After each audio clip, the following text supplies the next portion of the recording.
Hello everyone, welcome to Bansal Academy YouTube platform. I am Vishali और आज की वीडियो में मैं आपके साथ डिस्कस करने जा रही हूँ मास्टर कैडरे साइंस का सिलेबस।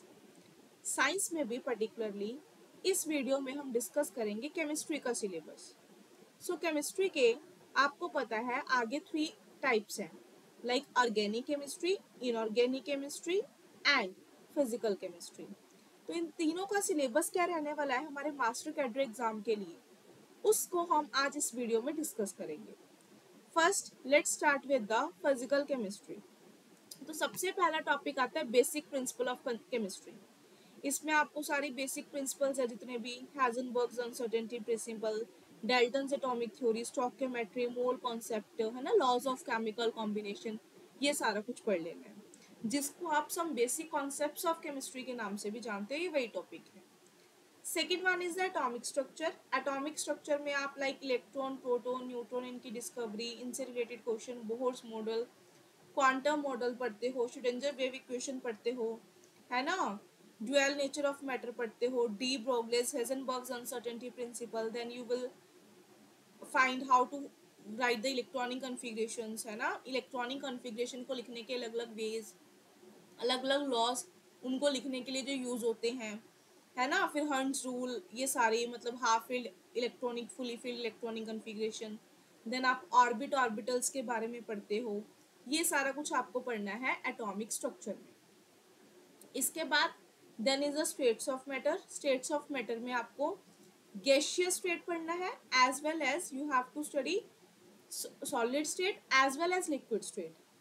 लिक्विड स्टेट और गैसियस स्टेट तो आप एक में ही पढ़ लेते हो। लिक्विड स्टेट में लिक्विड की प्रॉपर्टीज, लिक्विफिकेशन वगैरह सारा का कॉन्सेप्ट, और गैसेस में kinetic theory of gases, van der Waals equation, है ना, आइडियल गैस इक्वेशन, ये सारा कुछ। Then is the chemical bonding and molecular structure. Chemical bonding में वही covalent bond, ionic bond, Fajans rules, है ना, dipole movements, molecular orbital theory, valence shell electron pair repulsion theory, VBT, and all these things. You have to study these. Then are the basic principles and application of spectroscopy. अगर आप देखोगे पहले जो मैंने 4 topics discuss किए वो आपको +1 या +2 में ही आ जाते हैं, 11th 12th लेवल के हैं, पर basic principles and application of spectroscopy आप पढ़ते कहाँ पे हो, ग्रेजुएशन में। सो ये आपका आ रहा है ग्रेजुएशन लेवल का topic, basic principles and applications of spectroscopy, जिसमें आपको रोटेशनल स्पेक्ट्रो पढ़नी है, वाइब्रेशनल पढ़नी है, इलेक्ट्रॉनिक पढ़नी है, रमन पढ़नी है, ESR पढ़नी है, एज वेल एज NMR पढ़नी है। Next is the thermodynamics. Thermodynamics में आपको लॉज ऑफ थर्मोडायनामिक्स पढ़ना है, सिस्टम और सराउंडिंग्स के बारे में पढ़ना है, एक्सटेंसिव एंड इंटेंसिव प्रॉपर्टीज के बारे में पढ़ना है ना, फर्स्ट सेकंड थर्ड लॉ सारा, enthalpy, entropy, delta G, Gibbs free energy, spontaneity वगैरह, ये सारा कुछ पढ़ना है। Then is the equilibrium. Equilibrium में आपको Le Chatelier's principle, equilibrium constants, ठीक है, फिर ionisation constants, different concepts of acids and base like pH, pOH, common ion effect, buffer solution etcetera, ये सारा कुछ पढ़ना है। Then is the redox reaction. Redox reaction में आपको रिएक्शन की बैलेंसिंग आनी चाहिए by both the methods, oxidation number method, ion electron method, as well as इसी में हम स्टडी करते हैं इलेक्ट्रोकेमिस्ट्री। इलेक्ट्रोकेमिस्ट्री में आपको conductance, specific conductance, electrolytic conductance and all, है ना। देन आपको सेल्स के बारे में पढ़ना है, नर्स्ट इक्वेशन के बारे में पढ़ना है, बैटरीज के बारे में पढ़ना है, ये सारा कुछ इसमें आएगा। Then is chemical kinetics. Chemical kinetics में आप रेट ऑफ रिएक्शन पढ़ते हो, ऑर्डर पढ़ते हो, मॉलिक्यूलरिटी पढ़ते हो, फिर अलग अलग ऑर्डर रिएक्शंस के लिए, zero order, first order, second order, इन सब के लिए रेट लो पढ़ते हो, आर्हीनियस थ्योरी पढ़ते हो, एक्टिवेशन एनर्जी पढ़ते हो, कोलिजन थ्योरी पढ़ते हो, एंड सो ऑन, ठीक है। Surface chemistry.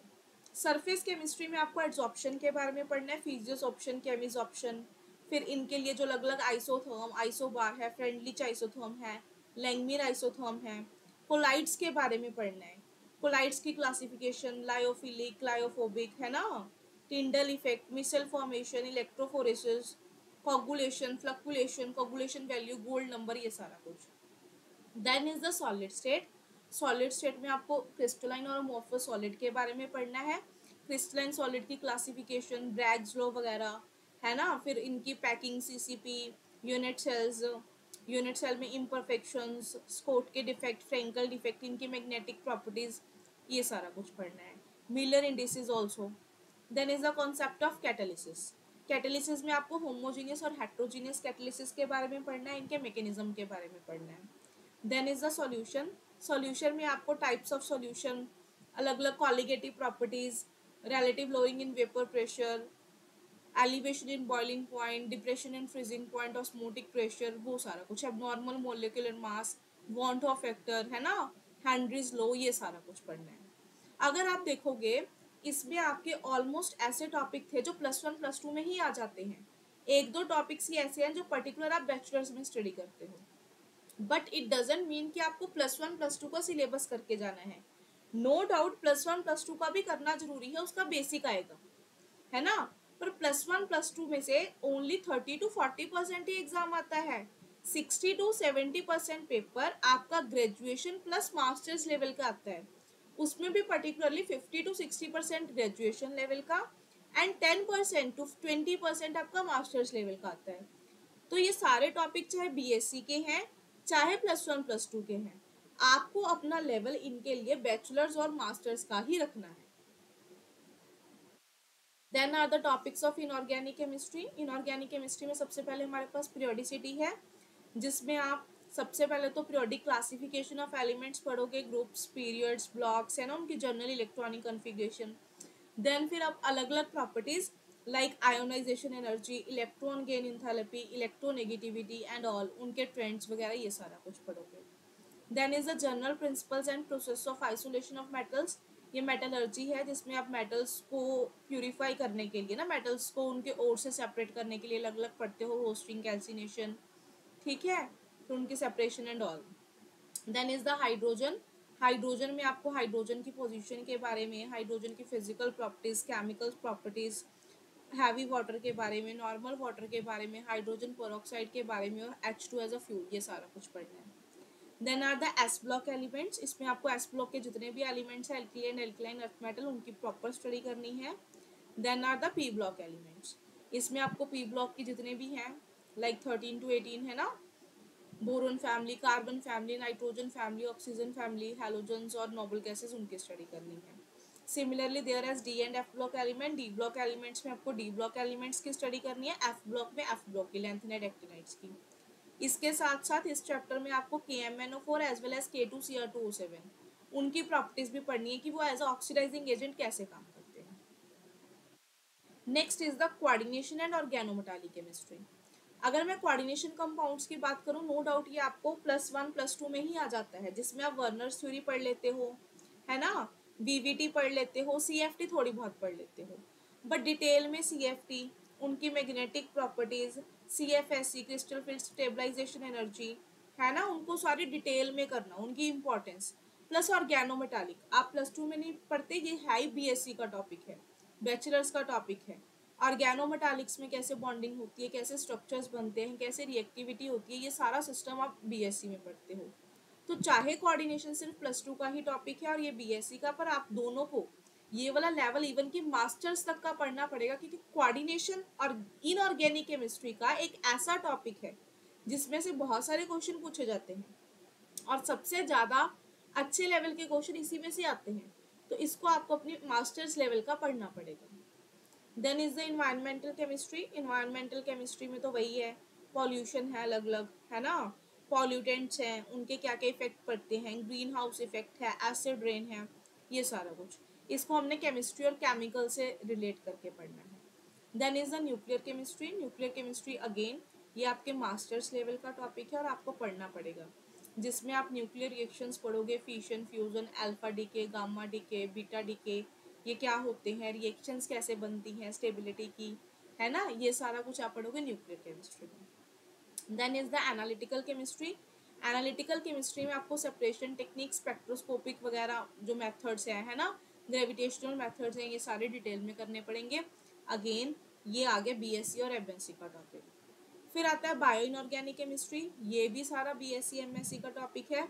फोटो सिस्टम्स आ गए, है ना, हीमोग्लोबिन आ गया, मायोग्लोबिन आ गया, मेटालो एंजाइम्स आ गए, इलेक्ट्रॉन ट्रांसपोर्ट रिएक्शंस आ गए, ऑक्सीजन ट्रांसपोर्ट रिएक्शंस है, नाइट्रोजन फिक्सेशन है, ये सारा आपका बैचलर्स का टॉपिक है। और इसके लिए आपको मास्टर्स तक की होल्ड रखनी पड़ेगी अगर आपको इसका डिटेल में जाना है।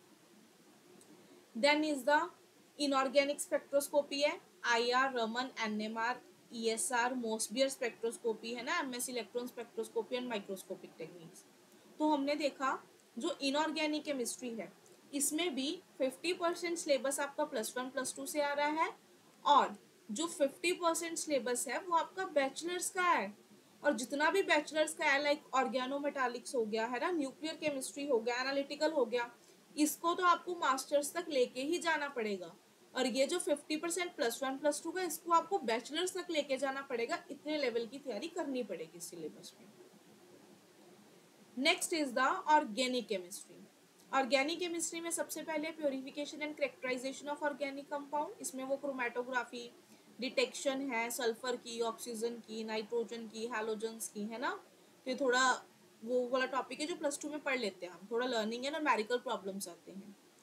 Then some basic principles organic chemistry के। बेसिक प्रिंसिपल यानी कि ये बात हो रही है GOC की, जिसमें आप कार्बन की bonds, hybridization, single bond, double bond, triple bond, isomers, IUPAC nomenclature, है ना, bond fissions, free radicals, like reaction intermediate जितने भी है, carbocation, carbon and free radical, carbenes, cleavage, homolytic, heterolytic fission, effects, inductive effect, resonance effect, mesomeric effect, ये सारा कुछ पढ़ते हो, हाइपर कॉन्जुगेशन एंड ऑल। और ये वो टॉपिक था जिसको आता आपको +1 से है, पर आपको +1 से लेके इसको मास्टर्स कॉम्पिटिटिव लेवल तक लेके जाना पड़ेगा, तब इसमें से पेपर अटेम्प्ट होगा। GOC ऑर्गेनिक केमिस्ट्री की एक ऐसी ब्रांच है जिसके बिना वैसे तो पूरी ऑर्गेनिक केमिस्ट्री नहीं हो सकती, और इसमें से लोअर लेवल से लेके हायर लेवल तक के क्वेश्चन आते हैं, तो इसको तो आपको प्रॉपर डिटेल में ही पढ़ना पड़ेगा। Then is the chemistry of hydrocarbons, जिसमें आप एल्कीन्स के बारे में, एल्केन्स के बारे में, अल्काइंस के बारे में और बेंजीन के बारे में पढ़ोगे, as well as its aromaticity. ठीक है, इसको भी अच्छा आपको बैचलर्स लेवल तक लेके जाना है। Then are organic compounds. Organic compounds में उन्होंने एक तो ऑर्गेनिक कंपाउंड कंटेनिंग हैलोजेंस दिया हुआ है, जिसमें आप हैलोल्केन, हैलोरिन्स पढ़ोगे। Then organic compound containing oxygen है, जिसमें आप एल्कोहल्स पढ़ सकते हो, फिनोल, ईथर, ठीक है, as well as aldehyde, ketone, carboxylic acid. और सिर्फ इतना ही नहीं, इसमें आप cyclic ether that is epoxide भी पढ़ोगे। Epoxide also come under this category. ठीक है, then are organic compound containing nitrogens. इसमें आप अमाइंस के बारे में पढ़ोगे, अमाइड्स के बारे में पढ़ोगे, डाइजोनियम सॉल्ट के बारे में पढ़ोगे, साइनाइड्स के बारे में पढ़ोगे और आइसोसाइनाइड्स के बारे में पढ़ोगे। Then are the polymers. Polymers में क्या है, लाइक वही नेचुरल पॉलीमर, सिंथेटिक पॉलीमर्स, है ना, मैन मेड, पॉलीथीन, अलग अलग पॉलीमर्स कैसे बनते हैं, उनके मोनोमर्स क्या हैं, उनके यूजेस क्या हैं, वो सारा कुछ। Then is the biomolecules. Biomolecules में वही आप पढ़ना है, प्रोटीन्स पढ़ने हैं हमें और विटामिन्स पढ़ने हैं हमें, कार्बोहाइड्रेट्स पढ़ने हैं, फैट्स पढ़ने हैं, हॉर्मोन्स पढ़ने हैं, ये सारा कुछ है, न्यूक्लिक एसिड्स पढ़ने हैं। ठीक है, then is the chemistry in everyday life. ये बिल्कुल +2 का टॉपिक ही है, जिसमें आपको अलग अलग मेडिसिन के बारे में पढ़ना है, like analgesic, antiseptic, disinfectant etcetera. ठीक है, फिर आपको क्लेंजिंग एक्शन ऑफ सोप्स के बारे में पढ़ना है, अलग अलग सोप्स के बारे में, डिटर्जेंट्स के बारे में, आर्टिफिशियल स्वेटनिंग एजेंट्स के बारे में पढ़ना है। देन उसके बाद आते हैं कॉमन रिएजेंट्स। इसमें आपको ऑर्गेनिक, इनऑर्गेनिक और ऑर्गेनोमेटालिक रिएजेंट पढ़ने हैं। बेसिकली अगर इसमें मैं बोलूँ, इसमें आपको like Grignard reagent, Gilman's reagent, organolithium compounds, organozinc compounds, इन पर्टिकुलर रिएक्शंस के बारे में, ये पर्टिकुलर रिएजेंट्स क्या काम करते हैं। उसके अलावा आपको रिडक्शन वाले रिएजेंट्स है, लाइक लिथियम एल्यूमिनियम हाइड्राइड हो गया, डाइबल H हो गया, ये सारा कुछ। फिर ऑक्सीडाइजिंग एजेंट्स है, KMnO4 हो गया, how it will oxidise, osmium tetroxide हो गया, उसका क्या रोल रहता है, तो अलग अलग रिएजेंट्स के बारे में पढ़ना है। Then is the selective organic transformation, जिसमें आप chemoselectivity, regioselectivity, stereoselectivity, enantioselectivity और प्रोटेक्टिंग ग्रुप्स के बारे में पढ़ते हैं। देन इज द आपके पास ऑर्गेनिक कंपाउंड है, स्पेक्ट्रोस्कोपी है, IR है, UV है, MS और NMR। ठीक है, और then principle related to practical chemistry. अगर मैं लास्ट कुछ टॉपिक्स की बात करूँ, ये टोटली BSc लेवल के हैं, और इसमें भी आपको मास्टर्स का लेवल टच करना पड़ेगा, लाइक लिथियम एल्यूमिनियम हाइड्राइड है, ये जस्ट एक रिड्यूसिंग एजेंट होता है, ये एल्डिहाइड कीटोन के लिए यूज होता है, किन के लिए यूज होता है, सिर्फ इतना कह के नहीं चलेगा, लिथियम एल्यूमिनियम हाइड्राइड आप कहाँ कहाँ यूज कर सकते हो वो सारा। देन ग्रिग्नार्ड रिएजेंट के क्या क्या वेरियस एप्लीकेशंस है, अलग अलग जगह पे ये कैसे कैसे रिएक्ट करता है, ये सारा कुछ आप डिटेल में पढ़ोगे। All the naming reaction must be in details, ठीक है। और अगर IR UV और NMR है, इसके बेसिस इसके क्वेश्चन तो आएंगे अच्छे लेवल के, तो इसके लिए आपको इसको भी डिटेल में करना पड़ेगा। अगेन कॉन्सेप्ट सारा वही है, यहाँ पे सिलेबस तो खत्म हो गया हमारा केमिस्ट्री का। कॉन्सेप्ट यही है कि आपको जो हाफ टॉपिक्स है +1 +2 के हैं, काफ़ी टॉपिक्स आपके BSc से हैं, और मास्टर से तो आपका 1-2 टॉपिक्स ही होंगे। बट टॉपिक होने से कुछ नहीं होता, चाहे टॉपिक +1 +2 का चाहे BSc का, इन दोनों को आपको बैचलर्स लेवल तक लेके ही जाना पड़ेगा। और सम टॉपिक्स ऐसे हैं, कुछ टॉपिक्स जो बैचलर्स और मास्टर्स लेवल के हैं, और इवन की +1 +2 भी, जिसको आपको मास्टर्स लेवल तक का करना ही पड़ेगा, अदरवाइज उनमें क्वेश्चन अटेम्प्ट नहीं होगा। जैसे अगर मैं ऑर्गेनिक की बात करूं, GOC की, तो GOC का क्वेश्चन कहीं से भी आ सकता है। आपको हर छोटी डिटेल पता होनी चाहिए इफेक्ट्स के बारे में, इंटरमीडिएट्स के बारे में, तो इसलिए आपको इसको ऐसे ही डिटेल में करना पड़ेगा। ऐसे में बात करूं बायो इनऑर्गेनिक केमिस्ट्री, है ना, या फिर मैं बात करूं स्पेक्ट्रोस्कोपी की, स्पेक्ट्रोस्कोपी एक एडवांस टॉपिक है, इसको आपको बैचलर्स आता ही, पहले तो बैचलर्स में है तो BSc लेवल का तो पढ़ना ही है, ग्रेजुएशन का, उसके बाद इसको मास्टर्स लेवल तक भी आपको लेके ही जाना पड़ेगा। तो दीज आर सम टॉपिक्स जो आपको ऐसे अच्छे लेवल में पढ़ने पड़ेंगे। बाकी सारा सिलेबस आपको ग्रेजुएशन लेवल तक का पढ़ना ही है। अगर आप सिर्फ +1 +2 ओनली +1 +2 टारगेट करके चल रहे हो कि +1 +2 का कंप्लीट सिलेबस कर जाओ, तो ये वाला एग्जाम वैसे क्रैक नहीं हो सकता। आपको सारा का सारा ही graduation level plus masters level का पढ़ना है। तो ये था हमारा मास्टर कैडरे का सिलेबस। सो ठीक है, thank you for watching this video, मिलते हैं नेक्स्ट वीडियो में।